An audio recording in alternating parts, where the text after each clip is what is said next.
शिवप्रभूंचं निधन 3 एप्रिलला झालं. तो दिवस काळा होता, रयत शांत होती, रायगड भरला होता.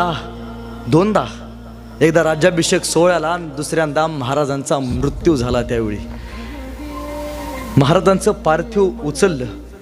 शिवाजी महाराजांची एक इच्छा आहे शेवटची, जी महाराजांनी स्वतः सांगितली. काय म्हणतात महाराज? माझा काळ झाला. स्वतः महाराज म्हणतात माझा काळ झाला, आम्ही जातो. महाराजांची इच्छा आहे. महाराज म्हणतात काशीचा विश्वेश्वर मुक्त करा, सप्त नद्या मुक्त करा, भगवा बेद ठेवा. महाराजांनी श्वास सोडला.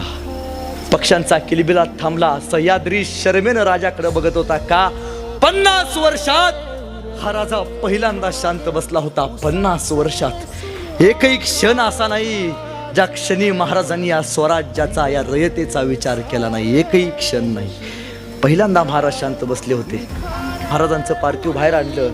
कदाचित त्यावेळी हिरोजी फर्जंद असतील, ते जवळ गेले असतील आणि म्हणले असतील, हिरोजी महाराज, आग्र्याच्या दरबारात तुमचं वेश घेऊन झोपलो, ह्या मृत्यूच्या गादीवरती झोपायची एक संधी द्या ना महाराज. एक नाही, महाराजांचं निधन झालं.